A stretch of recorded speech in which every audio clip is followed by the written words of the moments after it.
రేణు చిన్నపిల్లగా ఉన్నప్పుడు ఆమెకు చాక్లెట్లు అంటే చాలా ఇష్టం. ఆమె ప్రతిరోజు తన అమ్మమ్మతో, "అమ్మమ్మ, చాక్లెట్లు తిన్నాక నాకు కలలో ఎప్పుడూ చాక్లెట్ల ప్రపంచం కనిపిస్తుంది" అని చెప్పేది. అమ్మమ్మ నవ్వుతూ, "మరి అలాంటి చాక్లెట్ ప్రపంచం ఎలా ఉంటుందో నాకు చెప్పు" అనేది. రేణు ఉత్సాహంగా, "అక్కడ చెట్లు చాక్లెట్తో నిండి ఉంటాయి. నదులు చాక్లెట్ సిరప్తో ప్రవహిస్తాయి. మేఘాలు కూడా చాక్లెట్ మౌస్తో తయారవుతాయి. అక్కడ జీవించే ప్రజలు చాక్లెట్లను తిని బతుకుతారు" అని వివరించేది.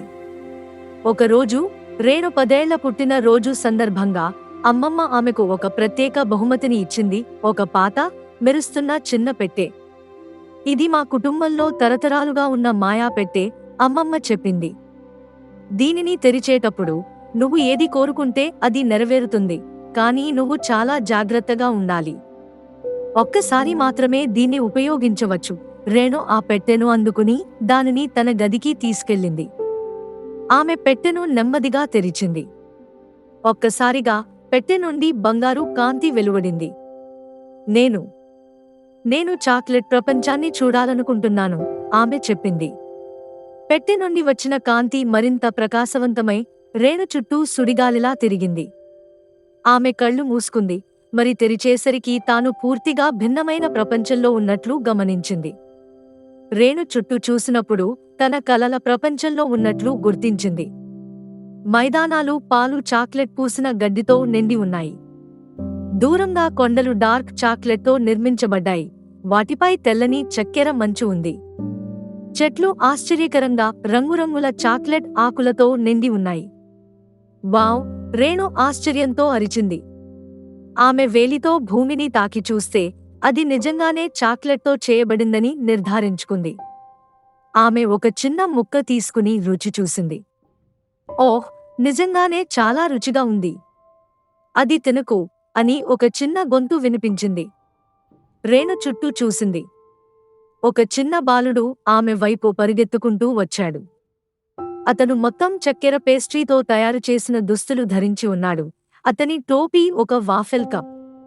"నువ్వెవరు?" రేణు అడిగింది. "నేను రాజు. ఈ చాక్లెట్ గ్రామానికి చెందినవాడిని. నువ్వు కొత్తగా వచ్చినట్లున్నావు" అతను అన్నాడు. "నీకు తెలియదు కదా, మనం భూమిని తినకూడదు. ఇది మన ఇల్లు." రేణు సిగ్గుపడింది. "క్షమించు, నాకు తెలియదు. నేను రేణుని. నేను పెట్టె ద్వారా ఇక్కడకు వచ్చాను." రాజు ఆసక్తిగా చూశాడు. "నువ్వు ఎక్కడి నుండి వచ్చావు?" "నేను భూలోకం నుండి వచ్చాను. అక్కడ ప్రతిదీ చాక్లెట్తో చేయబడి ఉండదు. చాక్లెట్లు లేని ప్రపంచం." "వావ్, అది చాలా విచిత్రంగా ఉంటుంది." రాజు నవ్వాడు. "రా, నేను నీకు మా ప్రపంచాన్ని చూపిస్తాను." రాజు రేణుని గ్రామంలోకి తీసుకెళ్లాడు. ఇళ్లన్నీ జింజర్ బ్రెడ్ మరియు కేక్తో చేయబడ్డాయి. వీధులు బిస్కెట్ రాళ్లతో పరచబడి ఉన్నాయి. ప్రజలు చాక్లెట్ చెట్ల నీడలో కూర్చుని మాట్లాడుకుంటున్నారు. "మీరందరూ ఇక్కడ ఏమి తింటారు?" "అంతా చాక్లెట్ అయితే?" రేణు అడిగింది. "మేము ప్రత్యేక చాక్లెట్ పండ్లను పెంచుతాము. అవి ఎప్పటికీ అయిపోవు. మేము ఒక పండును కోసినప్పుడు దాని స్థానంలో మరొకటి పెరుగుతుంది." రాజు వివరించాడు. రాజు రేణుని చాక్లెట్ నదికి తీసుకెళ్లాడు. అది నిజంగానే మెరిసిపోయే చాక్లెట్ సిరప్తో ప్రవహిస్తోంది. పిల్లలు నదిలో ఈదుతూ చాక్లెట్ స్ప్లాష్లు చేస్తున్నారు. "ఇది అద్భుతంగా ఉంది!" రేణు సంతోషంగా అరిచింది. అప్పుడు ఆమె రాజు మొహంలో ఆందోళన చూసింది. "ఏమైంది?" ఆమె అడిగింది. "మా రాజ్యంలో ఒక సమస్య ఉంది," అతను నెమ్మదిగా అన్నాడు. "చాక్లెట్ కొండలు వేడెక్కి కరిగిపోతున్నాయి. మేము ఏమి చేయాలో తెలియడం లేదు." రేణు కొండల వైపు చూసింది. నిజంగానే కొండల అంచులు కరిగిపోతున్నట్లు కనిపించాయి. చాక్లెట్ ప్రవాహాలు కిందకు ప్రవహిస్తున్నాయి. "ఏమీ జరుగుతోంది?" రేణు అడిగింది. "మా రాజు, చాక్లెట్ రవి, చాలా సంవత్సరాలుగా గొప్పగా పాలించాడు. కాని ఇటీవల అతను విచిత్రంగా ప్రవర్తిస్తున్నాడు. అతను చాక్లెట్ కొండలలో ఉన్న అతని భవనంలో దాక్కున్నాడు. అప్పటినుండి కొండలు వేడెక్కడం ప్రారంభించాయి." "మనం ఏమైనా చేయగలమా?" రేణు అడిగింది. "అందరూ భయపడుతున్నారు. రాజు భవనానికి ఎవరూ వెళ్ళడానికి సాహసించడం లేదు. రేణు ఆలోచించింది. నేను పోయి రాజుతో మాట్లాడతాను. నేను ఈ ప్రపంచానికి చెందినదాన్ని కాదు, కాబట్టి బహుశా అతను నాతో మాట్లాడవచ్చు. రాజు ఆమె వైపు ఆశ్చర్యంగా చూశాడు. నిజంగానా? నువ్వు చాలా ధైర్యవంతురాలివి. రేణు మరియు రాజు కలిసి చాక్లెట్ కొండల వైపు ప్రయాణించారు. కొండలు దగ్గరకు వచ్చే కొద్దీ వాతావరణం వేడిగా మారింది. చాక్లెట్ కరగడం మొదలైంది. చూశావా? ఇంకా వేడిగా ఉంది, రాజు అన్నాడు. మనం ఇలా కొనసాగితే మనం కూడా కరిగిపోతాము. కొంత దూరంలో అక్కడ చూడు, రేణు అంది. ఒక చాక్లెట్ భవనం ఉంది. అది రాజు నివాసం అయి ఉండాలి. వారు భవనం వైపు నడిచారు. అది మొత్తం డార్క్ చాక్లెట్తో నిర్మించబడింది. దాని గోడలు విచిత్రమైన నమూనాలతో అలంకరించబడ్డాయి. వారు ప్రవేశద్వారం వద్దకు చేరుకున్నప్పుడు ద్వారాలు తమంతట తామే తెరుచుకున్నాయి. లోపల వారు ఒక పెద్ద సింహాసనం గదిని చూశారు. సింహాసనంలో ఒక పెద్ద వ్యక్తి కూర్చుని ఉన్నాడు. అతని కిరీటం మరియు దుస్తులు పూర్తిగా బంగారు రంగు చాక్లెట్తో చేయబడ్డాయి. మీరెవరు? నా భవనానికి రావడానికి ఎలా సాహసించారు? అతను అరిచాడు. నమస్కారం, చాక్లెట్ రవి రాజా. రేణు ముందుకు వచ్చి నమస్కరించింది. నేను రేణుని, భూలోకం నుండి వచ్చాను. నాకు మీ అద్భుతమైన చాక్లెట్ ప్రపంచాన్ని చూడాలని ఉంది. రాజు ఆమె వైపు ఆశ్చర్యంగా చూశాడు. భూలోకం నుండి? అవును. మీ ప్రపంచం గురించి నేను చాలా కలలు కన్నాను.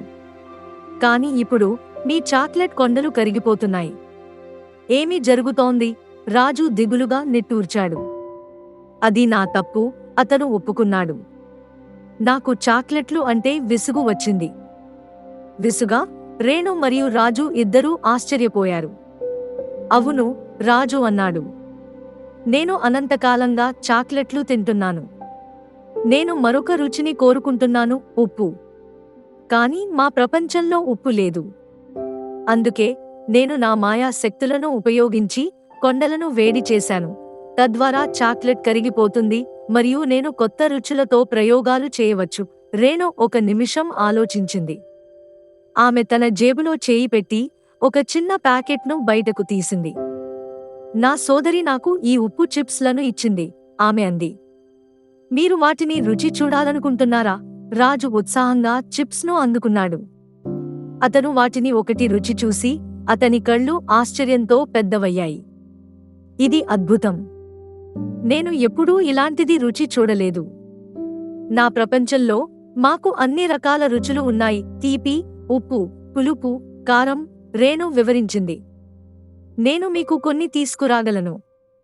కానీ మీరు మీ శక్తులను ఉపయోగించి కొండలను వేడి చేయడం ఆపివేయాలి, లేకపోతే మీ ప్రపంచంలోని చాక్లెట్లన్నీ కరిగిపోతాయి. రాజు అంగీకరించాడు. అతను తన చేతిని కదిలించి మంత్రం చదివాడు. వెంటనే కొండల నుండి వచ్చే వేడి తగ్గింది. నేను వాగ్దానం చేస్తున్నాను, అతను అన్నాడు. నేను ఇకపై కొండలను వేడి చేయను. నువ్వు నాకు భూలోకం నుండి రుచులు తెస్తే నేను నీకు మా ప్రపంచంలోని అత్యుత్తమ చాక్లెట్లను ఇస్తాను. రేణు, రాజు మరియు చాక్లెట్ రవి రాజు గ్రామానికి తిరిగి వచ్చారు. ప్రజలు కొండలు చల్లబడటాన్ని చూసినప్పుడు వారు సంతోషంతో పండుగ జరుపుకున్నారు. రేణు మా ప్రపంచాన్ని రక్షించింది, రాజు సంతోషంగా ప్రకటించాడు. చాక్లెట్ రవి రాజు రేణుకి ఒక చిన్న బంగారు చాక్లెట్ పెట్టెను ఇచ్చాడు. ఇందులో మా ప్రపంచపు చాక్లెట్లలో అత్యుత్తమమైనవి ఉన్నాయి. నువ్వు తిరిగి వెళ్ళేటప్పుడు వీటిని తీసుకెళ్ళు. మరియు ఇది కూడా.